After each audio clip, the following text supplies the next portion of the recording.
Rise and shine, y'all. We are your morning commute crew, Von Leak and Justice Greg. Good morning. Right now, it is time for my brother Justice to keep it 100. Yes, sir. Yes, sir. So, the sequel to coming to America. That's what it's like officially titled, right? Clever. Yeah, very, very clever. It was released on Amazon Prime over the weekend, and it got some mixed reviews. Vaughn, I know you said you liked it, right? Yeah, I thought it was. Well, yeah, I liked it. Well, I'll give you more in depth after you're done. Yeah. Personally, I'm kind of indifferent towards it. It wasn't a bad movie, but it wasn't necessarily like a great movie either. You know. I mean, there were some funny moments, but there was also some parts that were extremely corny to me. I thought that some of the accents were really bad. Like Rick Ross should not have been in that movie, bro. Bro, that man's house is crazy. Yeah, his house is crazy, but his accent was not. His accent was bad, bro. Who else? Wesley Snipes' accent was okay. Tiana Taylor's wasn't that great either. I'll be honest. Shout out to you too. She had like 2 lines in that, bro. She's like saying 2 songs and they like said like she was like in one scene. I feel like a lot of people in the movie were just like there just to be there, you know, just for like big names. Like Morgan Freeman randomly pulled up for some weird reason. But like story wise though, it was pretty much the same story as the first movie. If you haven't seen that, it's been 30 years. But just they just did it with like his long lost son. Overall, I feel like most of the funny moments is them taking like jokes or playing off the first movie. And I think that's the case for a lot of sequels. When you come out with a movie as successful as Coming to America, it's hard to come out with a sequel just as good, let alone better. I mean, I think there's like a handful of sequels that we can honestly say are as good as the original. You know, I can't even think of one off top, but I know there's a couple. I'd say maybe like Incredibles was really good. Yeah, I can't even think of any more. But honestly, I think that I don't think this was one of those cases. And I already know what you're gonna say, Vaughn. You know, you can't compare it to the original, but you have to. You know, you can't look at this as its own movie because if you do, it wouldn't be that funny. Most of the movie draws from the original movie, so you have to compare it to the first movie. If you didn't watch the original Coming to America, you wouldn't like this movie. It wouldn't be that funny to you. Me personally, I probably won't, you know, it was cool, but I probably won't go back to watching this. As far as sequels and generals, I feel like they're very hard to do. But if a movie came out 30 years ago, don't bother making a sequel to it. You know, it's like you're just asking for disappointment at that point. You know? How do you feel, Bob? I agree with the fact that the expectation for this movie was for it to be just as good as part 1, obviously. And I would say nothing can come close to touching Coming to America 1. Of That's course. a fact.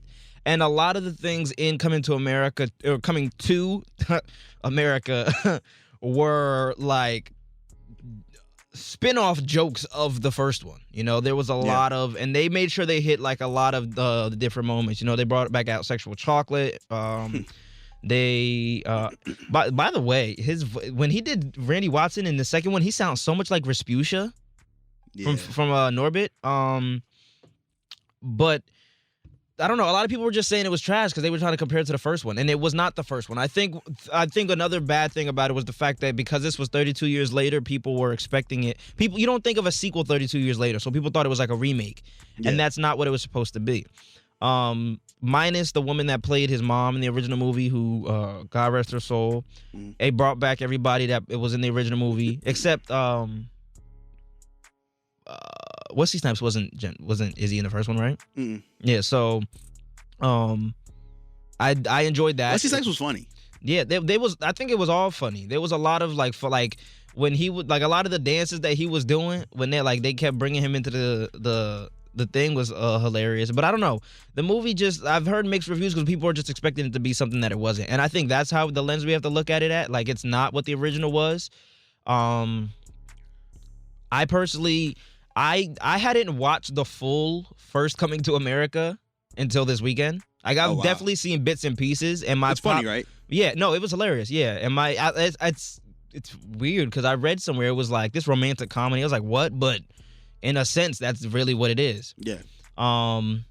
And my pop, like, think of anything that you know, like the top of, like, the back of your hand, and that's my pop with this movie. What do you think of it? I'm sure he'll text in because he's listening. He thought we all watched it together. I know he thought it was funny. I don't know if he thought it was. Well, I know he definitely doesn't think it was as good as the original.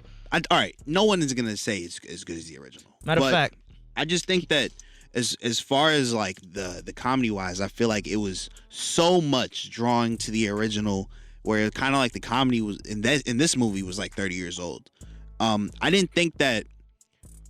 I thought that there was some good aspects of the movie. Like I said, Wesley Snipes was funny. I thought that they were able to introduce like some new characters, like their kids, well, and I think they did a good job of that. I did not like Leslie Jones was annoying. I think Leslie Jones was. It was too much for me. It was like kind of like unbearable at a point. Like, you know what I'm saying? I think one of the things about Leslie Jones. They had Leslie Jones was the perfect person to play for that role because it was supposed to be like I agree. A quote unquote hood mom. Like, what were they from? The Bronx? Where were they from? Queens. Yeah, I'm sorry. That was. Sorry. But it was that times 1,000. Mhm. Like Leslie Jones was over the top. Leslie Jones in this, right? And it came off as, I don't want to say corny, but like kind of like unbearable. I thought that they probably should have picked someone else to probably play his son too.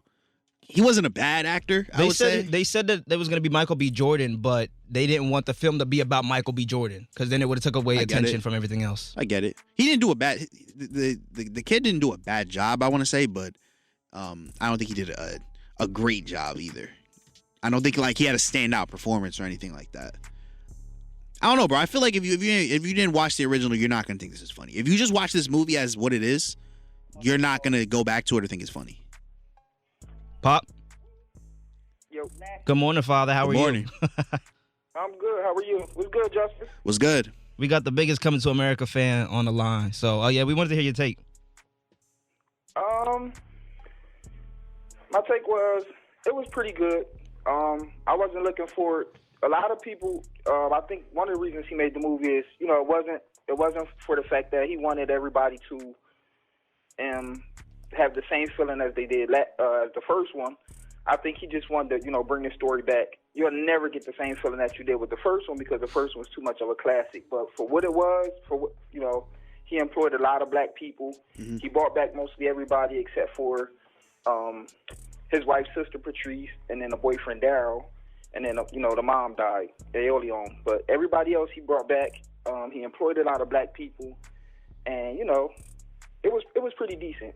I wasn't too mad at it at all, just because you can never ever the way Eddie Murphy's height, he can never reach that again, you know. But yeah, I thought it was pretty good. And that's one of the reasons I thought it was funny. And again, other than the fact that I just watched the first one, I didn't have high expectations with this one to outdo the first one because that's just one of them things you just can't outdo. So yeah. I guess I thought it was better than you'd think it was, Justice, because I didn't go into it with high expectations like, oh, this is going to be as great as the first one. Yeah, I mean, neither. Right. A lot of people who had expectations of laughing at every, you know, because the first one it was so many different things to laugh at, and you laughed so many different times. The expectations were so high. I didn't go into it with high expectations.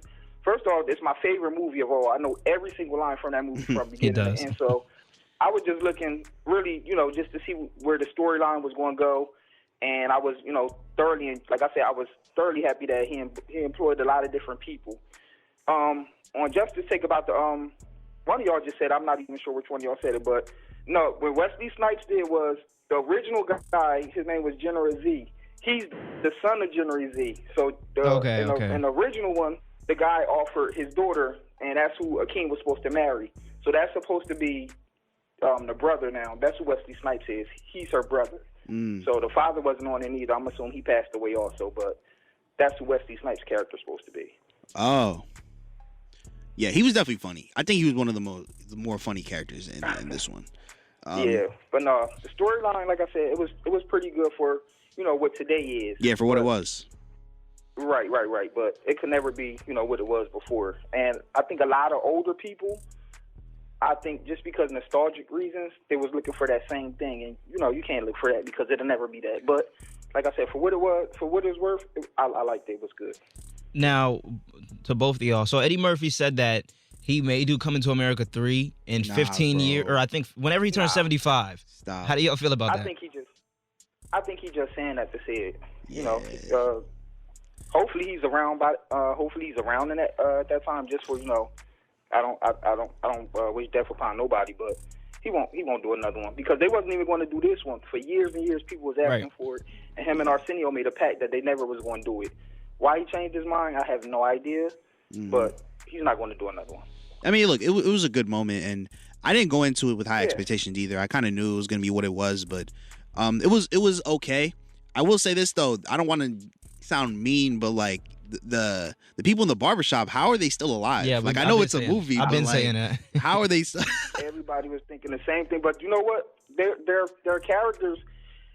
It was so iconic that he had to bring them back. That's what I think it was. Because in the first one, they played such an intricate part, and and more scenes. They didn't have a big scene there, but I think they brought them back just enough, just that everybody can be like, oh, okay, they still here. But in the first one, all of their lines in the first one, from the time they was in the barbershop to the time that they was at when they went to the place where he first met Lisa McDowell, his wife.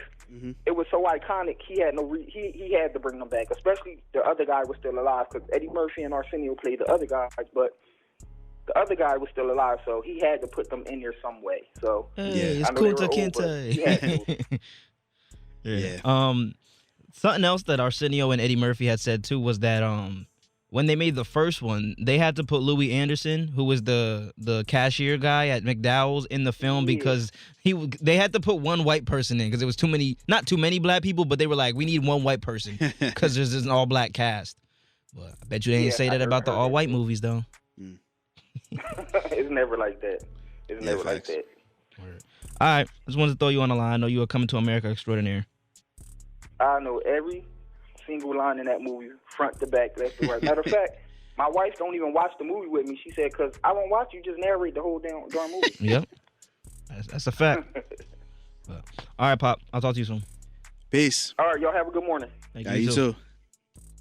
Yeah, that was my Pop, literally, like, with the timing and everything, literally the biggest Coming to America fan. Yeah. I mean, look, I didn't think it was bad. I just think that sequels are hard to do. Some movies don't need sequels. I think Coming to America was one of those. And this was a good moment, but I mean, if you come out with a classic and it's been 30 years, there's no need for another one. Something like Jumanji. But that was more. That's like remakes. They did a remake, but now they have sequels of the remakes. Yeah, with The Rock, right? The Rock, Kevin Hart, Jack Black, and Nick Jonas. Which weren't bad. And I don't know who the shawty is, but yeah, but those aren't bad either. I think those were actually pretty good. But like, remember The Rock redid Baywatch? Mm-hmm. Yeah. I didn't see that, but I heard it was bad. I heard it was bad. I don't know. So, moral of the story is keep these sequels I think also with TV shows. But the sad thing is though that people's attention spans. I was having this conversation with my barber actually. People's attention spans are so. Yep. Not only short, but just they don't give attention to certain things to like if they're not familiar with it. And that's why it's so hard for a lot of new actors, actresses, or even directors and writers to break through because people don't want new ideas. They want they want something they're familiar with, but then complain whenever it's not what they expected it to be. That's what they push Hollywood like people.